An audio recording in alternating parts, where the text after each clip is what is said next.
When I got a call saying that they were making this show that was set 200 years before Game of Thrones, I was really interested.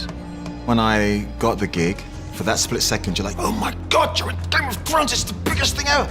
And you put the phone down, you're like, oh God, now I've got to do it. Game of Thrones has such a history and a fan base and a culture that exists beyond it and around it.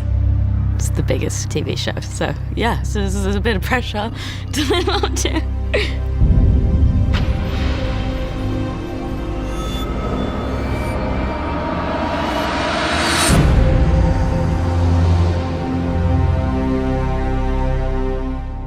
How do we make Thrones but not Thrones? What's good about Thrones? What worked in Thrones? What didn't? What do we want to better? How do we want to evolve the style? It wasn't just a prequel for prequel's sake. There was actually a reason to tell this story. The Targaryens are the fascinating dynasty that we don't really know much about from the original books because at that point they've all died out.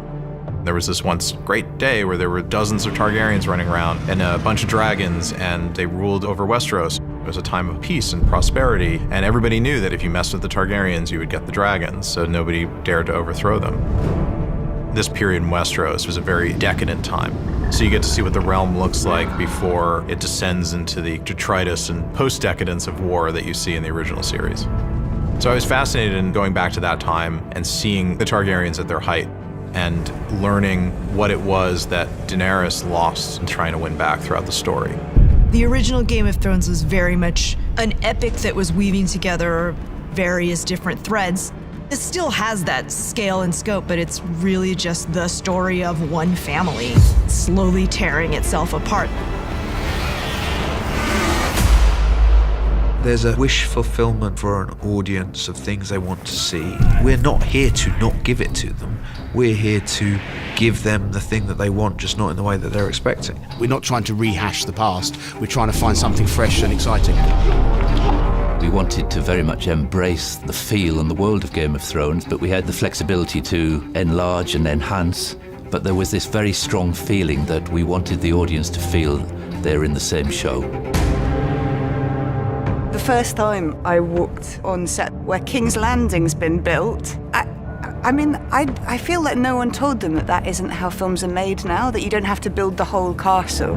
But no, it's all there and it's all in the right place. You read the script at home and you imagine the scene, and then when you come in, it's always twice the size you imagined it. You walk around these sets that look like ancient monuments and buildings with massive statues, or you can be on these amazing locations. You cannot believe that this is on the earth somewhere this extraordinary. The other series of Game of Thrones was absolutely brilliant, and the costumes were brilliant. So it was not a question of doing better. It was just a question of doing something beautiful. We had said to ourselves, we're going to pull our horns in on season 1. We're going to start in a more grounded, more intimate way. But even with our horns pulled in, it was just big. One of the many beautiful things that George did with his creation of Westeros is it really feels three-dimensional and fully realized, and that there's thousands of years of history, and you can get lost in a good way in the world of Westeros. For me, the best fiction, the best drama is about characters. House of the Dragon is a story about very flawed human beings, capable of love and hate, capable of doing good things, capable of doing monstrous things. I genuinely hope that audiences are open to watching a new chapter in the Game of Thrones saga. Game of Thrones was its own thing, and it was a cultural phenomenon. But this is something else, it's a different story. The scale of the story is told in a different way.